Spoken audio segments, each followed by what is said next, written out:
ಬಾಸ್ನಿಂದ eliminate ಆಗಿರತಕ್ಕಂತಹ Chandraprabha ಅವರು ನನ್ನ ಜೊತೆ ಅವ್ರನ್ನ ಮಾತಾಡಿಸ್ತೀನಿ. ಸರ್, ತಾವು ಬಿಗ್ ಬಾಸ್ನಿಂದ ಇಷ್ಟು ಬೇಗ ಎಲಿಮಿನೇಟ್ ಆಗ್ತಾರೆ ಅಂತ ಯಾರೂ ನಿರೀಕ್ಷೆ ಮಾಡಿರಲಿಲ್ಲ, ಯಾಕಾಯಿತು ಅಂತ? ಅದೇನೇ ಸರ್, ಈಗ ಸುದೀಪ್ ಸರ್ ಅದನ್ನ ವೇದಿಕೆ ಮೇಲೆ ಕೇಳಿದ್ರು. ಅದೇನೋ ನಾನು ಇಲ್ಲ ಸರ್, ನನಗೆ ಹೇಳ್ಬೇಕು ಅಂತ ಅನ್ನಿಸ್ತಾ ಇಲ್ಲ, ನಾನು ಹೇಳಲ್ಲ ಅಂತಲೇ ಅಂದೆ. ಬಟ್ ಈಗಲೇ ಹೇಳೋದು ಬೇಡ ಅಂತ ಸರ್ ಹೊರಗಡೆನೆ. ಏನೋ ಒಂದು ಮನಸ್ಸಿಗೆ ಬೇಜಾರಾಯಿತು, ಒಂದು ದೊಡ್ಡ ಆಘಾತ ಆಯಿತು. ನೋಡೋಣ ಸರ್, ಮುಂದೊಂದು ದಿನ ಯಾವ್ದಾರು ವೇದಿಕೆ ಮೇಲೆ ಹೇಳೋಣ, ಬಟ್ ಈಗ ಬೇಡ ಅಂತ. ಕರ್ನಾಟಕದಲ್ಲಿ ಚಂದ್ರಪ್ರಭಾ ಅಂದರೆ ಕಾಮಿಡಿ ಅಂದರೆ ಚಂದ್ರಪ್ರಭಾ, ಯಾಕೆ ಇಷ್ಟು ಬೇಗ ಆಚೆ ಆಯಿತು ಅಂತ? ಅದೇ ಹೇಳಿದ್ನಲ್ಲ ಸರ್, ಅದೇನೋ ನನಗೆ ಇಷ್ಟ ಆಗಲಿಲ್ಲ ಬಿಗ್ ಬಾಸ್ ಅಂದರೆ. ನನಗೆ ಇಷ್ಟನೇ ಆಗಲಿಲ್ಲ, ಬೇಡ ಬಿಗ್ ಬಾಸ್ ಅಂತ ಅನ್ನಿಸ್ತು ನನಗೆ. ನಾನೇ ಸ್ವಇಚ್ಛೆಯಿಂದ ನಾನು ಹೋಗ್ತೀನಿ ಅಂತ ಬೆಳಗ್ಗೆಯಿಂದ ಒಂದು 4-5 ದಿನದಿಂದಲೂ ನನ್ನ ಅದೇ ಇತ್ತು. ನನಗೆ ಉತ್ತಮ ಬತ್ತು ಆ ವಾರ, ಅಂದರೆ ಚೆನ್ನಾಗಿ ಆಡ್ತಾನೆ ಅಂತ ಉತ್ತಮ ಅಂತ ಬತ್ತು. ನಾನೀಗ ಹೋಗ್ಬೋಣ, ನಾ ಇರೋದು ಬೇಡ ಅಂತಲೇ ಅಂದ್ಕೊಂಡೆ.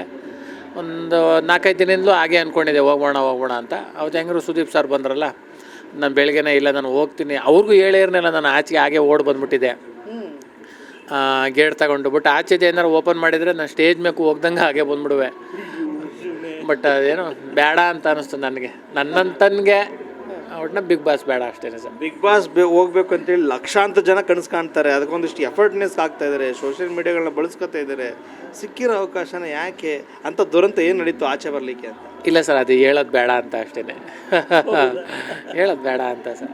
ಅಲ್ಲ, ಈ ನೀವು ರೀತಿ ಹೇಳ್ಬಿಟ್ರೆ ಬಿಗ್ ಬಾಸ್ ಹೋಗ್ಲಿಕ್ಕೆ ಮುಂದೆ ಸ್ಪರ್ಧೆ ಆಳುಗಳೇ ಬರೋಲ್ಲ. ಇಲ್ಲ ಸರ್, ನಾನು ಹೇಳ್ತಾರೋ ನನಗೆ ಇಷ್ಟ ಇಲ್ಲ ಅಂತ ಹೇಳಿದೆ ಅಷ್ಟೇ. ಆರಾಮಾಗಿ ಹೋಗ್ಬೇಕು ಅಂತ ಅಂದ್ಕೊಂಡಿರೋರೆಲ್ಲ ಪ್ರತಿಯೊಬ್ಬರೂ ಅವ್ರ ಆಸೆ ಪ್ರಕಾರ ಹೋಗಲಿ. ಬಟ್ ನನಗೆ ಇದೇ ಜೀವನ ಅಲ್ಲ ಸರ್, ಇನ್ನೂ ತುಂಬ ನನ್ನ ಆಸೆ ಸಿನಿಮಾ ಅಂತಿರೋದ್ರಿಂದ ಇನ್ನೂ ತುಂಬ ಯೋಜನೆಗಳಿವೆ. ಸಿನಿಮಾದಲ್ಲಿ ಪಾತ್ರ ಮಾಡಬೇಕು ಅಂತ, ರಿಯಾಲಿಟಿ ಶೋ ಇದೆ, ಗಿಚ್ಚಿಗಲಿ ಇದೆ, ಆರಾಮಾಗಿ ಮಾಡೋಣ ಸರ್. ಅಲ್ಲ, ಅಲ್ಲಿನ ವಾತಾವರಣ ಇಷ್ಟ ಆಗಲಿಲ್ವ ಅಂತ ತಮಗೆ? ಅದನ್ನೇ ಹೇಳೋದು ಬೇಡ ಅಂತ. ಊಟ ಉಪಚಾರ, ಜೀವನ ಶೈಲಿ ಏನಾದ್ರು ಬೇಜಾರಾಯ್ತಾ ಅಂತ? ಅಲ್ಲ, ನೀವೇನು ಕೇಳೋದು ಉತ್ತರ ಒಂದೇ. ಈಗಲೇ ಅದ್ರ ಬಗ್ಗೆ ನನಗೆ ಮಾತಾಡೋಕ್ಕೆ ಇಷ್ಟ ಇಲ್ಲ, ಬೇಡ ಅಂತ ಸರ್. ಯಾಕೆ ಹೋಗಿದ್ದೆ? ಅಲ್ಲ, ಹೋಗಿದ್ದು ನಿಜ, ಬಟ್ ಒಂದು 3-4 ದಿನ ನನಗೆ ಬೇಡ ಅಂತ ಅನ್ನಿಸ್ತು ಅಷ್ಟೇ. ಅಲ್ಲ, ನಿಮ್ಮನ್ನ ಪ್ರೀತಿಸೋ ಜನಕ್ಕೆ ಏನು ಹೇಳ್ತೀರಿ? ಏನಿಲ್ಲ ಸರ್, ಅವರು ಜನಗಳು ನಾನು ನೋಡಿದ್ದಾರೆ, ನಾನು ಮಾಡೋ ಎಲ್ಲ ಶೋನಲ್ಲೂ ಮಾಡ್ತಾಯಿದ್ದಾರೆ. ಇದು 3-4 ತಿಂಗಳು ಅಷ್ಟೇ ಬಿಗ್ ಬಾಸ್, ಏನು ಲೈಫ್ ಅಲ್ವಲ್ಲ. 3-4 ತಿಂಗಳಾದಮೇಲೆ ಮಾಮೂಲಿ ಅದೇ ಸಿನಿಮಾ, ಅದೇ ಗೀಚಿಗಳಿಗೆ ಹಿಂಗೆಲ್ಲ ಮಾಡಬೇಕಾಗಿರೋದ್ರಿಂದ ಮುಂದೊಂದು ದಿನವೂ ಭಾಳ ಅದ್ಭುತವಾದಂಥ ಕಾರ್ಯಕ್ರಮಗಳವೆ. ಅದರಲ್ಲಿ ನನ್ನ ಪ್ರೀತಿ ಮಾಡೋವಂಥ ಎಲ್ಲ ಕರ್ನಾಟಕ ಜನತೆ ಪ್ರೀತಿ ಮಾಡ್ತಾರೆ. ನಾವು ಅಲ್ಲಿ ಮನೋರಂಜನೆ ಹೇಳೋಣ. ಚಂದ್ರಪ್ರಭಾ ಬಿಗ್ ಬಾಸ್ಗೆ ಹೋದ್ಮೇಲೆ ಭಾಳಷ್ಟು ಹೋಪ್ ಇಟ್ಕೊತು ಒಂದಿಷ್ಟು ನಿಮ್ಮ ಫ್ಯಾನ್ಸು. ಬಿಗ್ ಬಾಸ್ ಅಲ್ಲ, ಚಂದ್ರಪ್ರಭಾ ಹಂಗೆ ಬಿಗ್ ಬಾಸ್ ಹೊಡಿತಾರೆ ಅಂತ ಅಂದರು. ನೀವು ಇಷ್ಟ ಎಲ್ಲ ಆಸೆ ಬಂದ್ಬಿಟ್ರಿ. ಹ್ಞೂ ಸರ್, ಅದೇ ಹೇಳಿದ್ನಲ್ಲ, ಬೇಡ ಅಂತ ಅಷ್ಟೇ. ಮತ್ತು ಅಂದರೆ ಫಿಲಿಮಲ್ಲೇ ಮುಂದುವರಿಬೇಕು ಅಂತನಾ? ಹ್ಞೂ ಸರ್, ನಾವೀಗ ಏನೇ ಆಯಾಮದಲ್ಲಿ ಕೆಲಸ ಮಾಡ್ಕೊಂಬರ್ಬೋದು. ಫೈನಲಿ ಏನು ಅಂದರೆ ಸಿನಿಮಾನೇ ನಮಗೆ ತುಂಬ ಇನ್ನೂ ಒಳ್ಳೆ ಸಿನಿಮಾಗಳು ಮಾಡ್ತಾಯಿದ್ದೀನಿ. ಇನ್ನೂ ಹಲವಾರು ಜನ ಹೇಳ್ತಾ ಇದ್ದಾರೆ ಕಂಟಿನ್ಯೂ ಸಿನಿಮಾ ಮಾಡಿ. ಬಿಗ್ ಬಾಸ್ ವಿನ್ನರ್ ಆಗಿದ್ರೆ ಇನ್ನಷ್ಟು ನಿಮಗೆ ಪ್ರಪೋಸಲ್ ಬರ್ತಿದ್ದಲ್ವಾ ಸಿನಿಮಾದಲ್ಲಿ? ಆ ಥರ ಏನೂ ಇಲ್ಲ ಸರ್, ಅದರಿಂದನೇ ಎಲ್ಲ ಅಂತ ನಾನಂತೂ ಅಂದ್ಕೊಂಡಿಲ್ಲ. ಅದು ಒಂದು ಅಷ್ಟೇ. ಅಲ್ಲ, ಆರಂಭದಲ್ಲಿ ಗಿಲ್ಲಿಗಿಂತ ಒಂದಿಷ್ಟು ಕೈ ಮೇಲಾಕಿ ತಾವು ಕಾಮಿಡಿಗಳ ಮಾಡ್ತಿದ್ರಿ, ಗಿಲ್ಲಿ ಉಳ್ಕೊಂಡ ನೀವು ಆಚೆ ಬಂದ್ರಿ. ಅಲ್ಲ, ನೀವು ಇದ್ರ ಬಗ್ಗೆ ಎಷ್ಟೇ ಕೇಳಿದ್ರು ಉತ್ತರ ಒಂದೇ, ಅದ್ರ ಬಗ್ಗೆ ಮಾತಾಡೋಕ್ಕೆ ಇಷ್ಟ ಇಲ್ಲ. ನನಗೆ ಬಿಗ್ ಬಾಸ್ ಇಷ್ಟ ಇಲ್ಲ. ಓಕೆ, ಗಿಲ್ಲಿ ಏನು ಕಾಂಪಿಟೇಷನ್ ಆಗಿದ್ರ ತಮಗೆ? ಅಲ್ಲ, ನನಗೆ ಯಾರೂ ಕಾಂಪಿಟೇಷನ್ನೇ ಇಲ್ಲ ಸರ್. ಅವ್ರ ಆಟ ಅವ್ರಿಗೆ, ನಮ್ಮ ಆಟ ನಮಗೆ. ಯಾರು ಕಾಂಪಿಟೇಷನ್ ಅಂತ ಅನ್ನೋದೇ ಇಲ್ಲ ಸರ್. ನಾವು ಯಾಕೆಂದರೆ ತುಂಬ ದೊಡ್ಡ ಕಲರ್ಸ್ ಕನ್ನಡದಲ್ಲಿ ದೊಡ್ಡ ರಿಯಾಲಿಟಿ ಶೋ ಮಾಡಿರೋದ್ರಿಂದ ಎಲ್ಲ ದೊಡ್ಡ ಕಲಾವಿದರುಗಳ ಜೊತೆ ಮಾಡ್ಯಾರ. ತುಕಾಲಿ ಸಂತು ಆಗ್ಬೋದು, ನಮ್ಮ ಜಗಪ್ಪ ಆಗ್ಬೋದು, ಕಾರ್ತಿಕ್ ಆಗ್ಬೋದು, ರಾಘವೇಂದ್ರ, ನಾವೆಲ್ಲ ತುಂಬ ಸ್ಟ್ರಾಂಗ್ ಆಗಿರೋಂಥ ನಾವು ಅಂಥದ್ದು ಮಾಡೋಕ್ಕೆ ಕಾಂಪಿಟೇಷನ್ ಅಂತ ಮಾಡ್ಕೊಳಿಕ್ಕಿಲ್ಲ. ಒಂದು ಮಜಾ ಮಾಡ್ಕೊಂಡು ಮಾಡ್ತೀವಿ ಅಷ್ಟೇ. ಏನು ಇಷ್ಟ ಆಯಿತು ತಮಗೆ ಬಿಗ್ ಬಾಸಲ್ಲಿ ಹೋದಾಗ?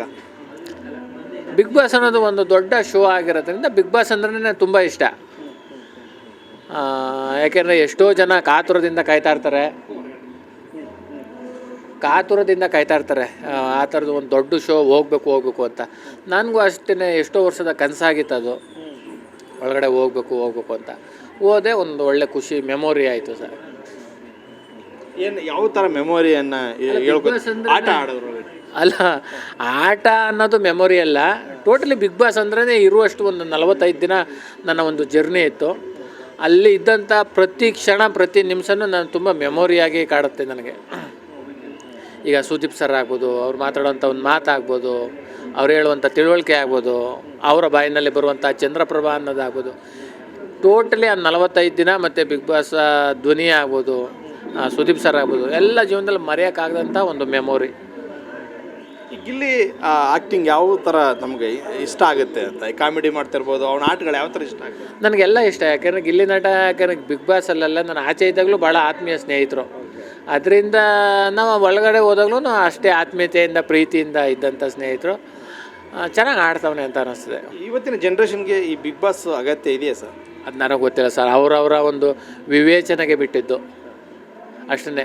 ಎಜುಕೇಷನ್ ಕೊಡಿಸ್ಬೇಕು ಅನ್ನೋದು ತಂದೆ ತಾಯಿ ಆಸೆ ಆಗಿರ್ತದೆ, ಆದರೆ ಯಾವ ಕೋರ್ಸ್ ಕೊಡಿಸ್ಬೇಕು ಅನ್ನೋದು ಅವ್ರವ್ರ ತಂದೆ ತಾಯಿಗೆ ಬಿಟ್ಟಿರ್ತದೆ. ಓದೋದು ಅವ್ರವ್ರ ಆಸಕ್ತಿ ಮೇಲೆ. ಕೆಲವರು ಕನ್ನಡ ಮೀಡಿಯಮ್ ಓದಬೇಕು ಅಂತಾರೆ, ಕೆಲವರು ಇಂಗ್ಲೀಷ್ ಓದಬೇಕು ಅಂತ, ಒಬ್ಬ ಡಾಕ್ಟ್ರ್ ಓದಬೇಕು ಅನ್ಸದೆ. ಹಂಗಂಗೆ ಅವರವರ ಒಂದು ವಿವೇಚನೆಗೆ ಬಿಟ್ಟೈತೆ ಅಷ್ಟೇ. ಈ ಬಿಗ್ ಬಾಸು ಸಮಾಜದಲ್ಲಿ ಏನಾದ್ರು ಬದಲಾವಣೆ ತರುವಂಥದ್ದು? ನನಗೆ ಬದಲಾವಣೆ ತಂದಿದೆ ಸರ್. ಎಷ್ಟೋ ಜೀವನದಲ್ಲಿ ಅಳವಡಿಸ್ಕೊಳ್ಳೋ ಅಂಥದ್ದು ಇದೆ, ಅದನ್ನು ಜೀವನದಲ್ಲಿ ಅಳವಡಿಸ್ಕೊತೀನಿ, ಹೋಗ್ತೀನಿ.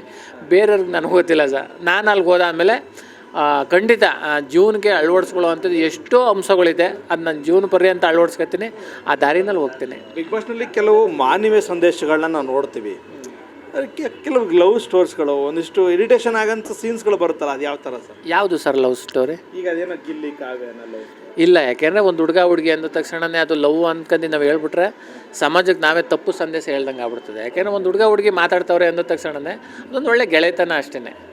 ಯಾಕೆಂದರೆ ಜನಗಳಿಗೂ ಏನು ನಡೀತಾ ಇದೆ ಅಂತ ಗೊತ್ತಿಲ್ಲ. ನಾವೇನೇ ಈಗ ನಮ್ಮನೆ ಹೆಣ್ಮಗಳಾಗ್ಬೋದು, ಯಾಕೆಂದರೆ ಸುಮ್ಮನೆ ಹಂಗೆ ಅಂತ ಅಂದ್ಬಿಟ್ರೆ ಸಮಾಜಕ್ಕೆ ನಾವೇ ತಪ್ಪು ಸಂದೇಶ ಹೇಳ್ದಂಗೆ ಆಗ್ಬಿಡ್ತದೆ. ಒಂದು ಒಳ್ಳೆ ಗೆಳೆತನ, ತುಂಬ ಚೆನ್ನಾಗಿದ್ದಾರೆ, ಅದಷ್ಟೇ. ಸತ್ಯವಾಗ್ಲೂ ನನಗೆ ಆ ಥರ ಕಂಡು ಬಂದಿಲ್ಲ. ಸತ್ಯವಾಗಿ ಅಲ್ಲೇ ಅಂತಲ್ಲ ಸರ್, ಎಲ್ಲೇ ಆಗಲಿ ಒಂದು ಹುಡುಗಿ ಮಾತಾಡ್ತಾರೆ ಅಂದ ತಕ್ಷಣ ಅದು ಲವ್ ಅಂತಲ್ಲ, ಇನ್ನೊಂದು ಅರ್ಥ ಅಂತಲ್ಲ. ಫಸ್ಟು ನೋಡ್ಬೇಕು ಏನು ಅಂತ. ನನ್ನ ದೃಷ್ಟಿನಲ್ಲಿ ಅವರಿಬ್ಬರು ಇದು ನೋಡಿ ಒಂದು ಒಳ್ಳೆ ಗೆಳೆತನ, ತುಂಬ ಚೆನ್ನಾಗಿದ್ದಾರೆ. ಓಕೆ, ಫೈನಲಿ ಈ ಬಿಗ್ ಬಾಸ್ ವಿನ್ನರ್ ಯಾರಾಗ್ಬೋದು ಅಂತ ತಮ್ಮ? ಬಿಗ್ ಬಾಸ್ ಅನ್ನೋದು ಸಹ ಇನ್ನೂ ದೊಡ್ಡ ಜರ್ನಿ. ಜನವರಿ ಸಂಕ್ರಾಂತಿ ಹಬ್ಬದ ತನಕ ಇರೋದ್ರಿಂದ ಅಲ್ಲಿರುವಂಥ 18 ಜನನೂ ತುಂಬ ಅವರವರ ಒಂದು ವಿಭಾಗದಲ್ಲಿ ತುಂಬ ಸ್ಟ್ರಾಂಗ್ ಆಗಿರೋ ಅಂತಾರೆ. ಅದರಿಂದ ಅಷ್ಟು ಜನ ತುಂಬ ಸ್ಟ್ರಾಂಗು ಅಂತ ಬಿಗ್ ಬಾಸ್ಗೆ ಹೋಗಿರೋದ್ರಿಂದ ಈಗಲೇ ಯಾರು ಗೆಲ್ತಾರೆ ಅಂತ ನಿಜವಾಗ್ಲೂ ಜಡ್ಜ್ಮೆಂಟ್ ಹೇಳಿದ್ರೆ ಭಾಳ ತಪ್ಪಾಗ್ಬಿಡ್ತದೆ. ಈ ಒಂದು 7 ವಾರದ ಫಲಿತಾಂಶವನ್ನು ನೋಡಿದಾಗ ನಾವು ಈ 7 ವಾರದಲ್ಲಿ ಅಶ್ವಿನಿ ಮೇಡಮ್ ಅವ್ರು ಆಗ್ಬೋದು, ರಕ್ಷಿತ್ ಅವ್ರು ಆಗ್ಬೋದು, ಗಿಲ್ಲಿ ನಟ ಅವರು ಒಬ್ಬರು ಚೆನ್ನಾಗಿ ಆಡ್ತಾಯಿದ್ದಾರೆ. ಇನ್ನೂ ಹೋಯ್ತಾ ಮುಂದಿನ ದಿನಗಳಲ್ಲಿ ಯಾರು ಬೇಕಾದ್ರೂ ಮೇಲೆ ಹೋಗ್ಬೋದು, ಯಾರು ಬೇಕಾದ್ರೂ ಕೆಳಗಡೆ ಬರೋದು, ಈ ಸರ್ಕಸ್ ಅಂತೂ ಇದ್ದೇ ಇರ್ತದೆ. ಆದ್ದರಿಂದ ಎಲ್ಲರೂ ಅವ್ರು ಆಟ ಆಡ್ತಾರೋದ್ರಿಂದ ಯಾರು ತುಂಬ ಚೆನ್ನಾಗಿ ಆಟ ಆಡ್ತಾರೋ, ಯಾರಿಗೆ ಕರ್ನಾಟಕದ ಜನತೆ ಚಪ್ಪಾಳೆ ಹಾಕ್ತಾರೋ ಅಂಥವ್ರು ಮೋಸ ಆಗ್ಬಾರ್ದು ಅಷ್ಟೇ. ಚೆನ್ನಾಗಿ ಆಡೋರು ಮೋಸ ಆಗ್ಬಾರ್ದು ಅಷ್ಟೇ. ನಾನು ವೈಯಕ್ತಿಕವಾಗಿ ಯಾರು ಗೆಲ್ಬೇಕು ಅಂತ 100% ಆ ಥರ ನಾನು ಹೇಳೋರು ತಪ್ಪಾಗ್ಬಿಡ್ತದೆ. ಯಾಕಂದ್ರೆ ನಾನೊಬ್ಬ ರಿಯಾಲಿಟಿ ಶೋನಲ್ಲಿ ಮಾಡಿರೋದ್ರಿಂದ ಯಾರು ತುಂಬ ಚೆನ್ನಾಗಿ ಆಡ್ತಾರೋ ಅವ್ರಿಗೆ ಮೋಸ ಆಗ್ಬಾರ್ದು ಅಷ್ಟೇ. ಅವ್ರು ಯಾರಾದರೂ ಆಗಿರಲಿ, ಯಾರು ತುಂಬ ಚೆನ್ನಾಗಿ ಆಡ್ತಾರೋ ಅವ್ರಿಗೆ ಮೋಸ ಆಗ್ಬಾರ್ದು ಅಷ್ಟೇ. 100% ಸರ್. ಯಾಕಂದರೆ ನಾವು ಈಗ ಗಿಚ್ಚಿಗಿಲಿ ಮಜಾ ಭಾರತ, ಕಾಮಿಡಿ ಟಾಗಿಸ್ ಇದೆಲ್ಲ ಮಾಡಿರೋದ್ರಿಂದ ನಮಗೆ ಗೊತ್ತಿದೆ ಆ ಥರ ಏನು ಹೇಳ್ತಾಗಳು. ಈಗ ಅಷ್ಟು ಜನನೂ ನಾವೆಲ್ಲ ಒಂದೇ ಬ್ಯಾಚಲ್ಲಿ ಇದ್ದರು, ಜಗಪ್ಪ ಆಗ್ಬೋದು, ಕಾರ್ತಿಕ, ಇವೆಲ್ಲ ಆಗಿರೋದ್ರಿಂದ ಇಂಥವ್ರೆ ಗೆಲ್ಬೇಕು ಅನ್ನೋ ತಪ್ಪಾಗ್ಬಿಡುತ್ತೆ. ಯಾರು ಚೆನ್ನಾಗಿ ಆಡ್ತಾರೋ ಅವ್ರಿಗೆ ಚಪ್ಪಾಳೆ ಸಿಕ್ಕೇ ಸಿಗುತ್ತೆ, ಅಂಥವ್ರು ಮೋಸ ಆಗ್ಬಾರ್ದು ಅಷ್ಟೇ. ತಾವು ಈ ಪ್ರಸಂಗ ಪಿಕ್ಚರ್ ಮಾಡಿದಾರಲ್ಲ ಕಲೆಕ್ಷನ್ ಅಂತ, ಅಲ್ಲಿಂದ ತಮ್ಮ ಜರ್ನಿ ಭಾಳ ಬ್ಯೂಟಿಫುಲ್ ಆಗಿ ಬಂತು.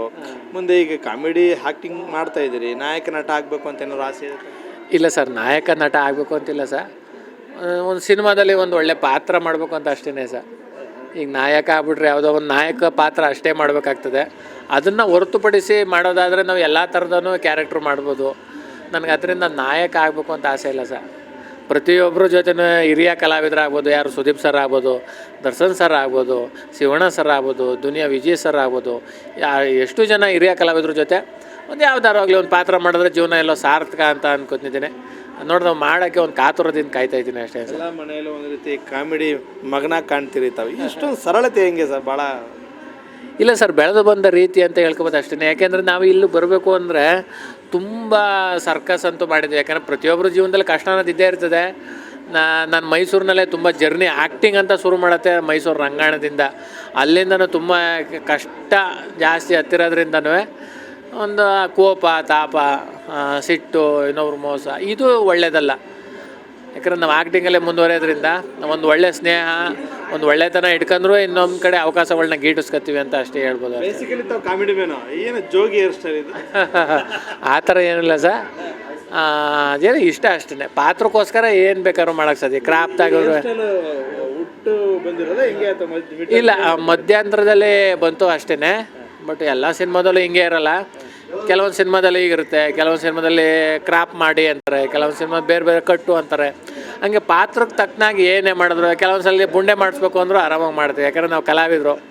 ಯಾವ ಥರ ಒಬ್ಬರು ಡೈರೆಕ್ಟ್ರ್ ಏನು ಹೇಳಿದ್ರು, ಒಬ್ಬ ಡೈರೆಕ್ಟ್ರ್ ಏನು ಹೇಳ್ತಾರೆ ಆ ಥರ ಮಾಡೋಕ್ಕೆ ನಾವು ಕಲಾವಿದರಾಗಿ ಸಿದ್ಧರೇ ಇರಬೇಕು ಅಷ್ಟೇ. ಫೋಟೋಗಳನ್ನ ನೋಡಿದ್ರೆ ಯಾವಾಗಲೂ ಇದೇ ಫೋಟೋ. ಹೌದು. ಥ್ಯಾಂಕ್ ಯು ಸರ್, ತುಂಬ ಖುಷಿ ಆಯಿತು. ನೋಡಿ ಸರ್, ಇಲ್ಲಿ ತನಕ ಮಜಾ ಭಾರತ ಆಗ್ಬೋದು, ಗಿಚ್ಚಿಗಿಲಿಗಿಲಿ ಆಗ್ಬೋದು, ಮಜಾ ಟಾಕೀಸ್ ಆಗ್ಬೋದು, ಬಿಗ್ ಬಾಸ್ ಆಗ್ಬೋದು, ಇಲ್ಲಿ ತನಕನೂ ಕರ್ನಾಟಕ ಜನತೆ ಪ್ರೀತಿ, ವಿಶ್ವಾಸ, ಚಪ್ಪಾಳೆ, ಆಶೀರ್ವಾದ ಎಲ್ಲ ಕೊಟ್ಟಿದ್ದೀರಾ. ನನ್ನಿಂದ ಗೊತ್ತಿಲ್ಲದು ಏನೋ ತಪ್ಪಾಗಿದ್ರು ಅದಕ್ಕೆ ಕ್ಷಮಿಸಿ.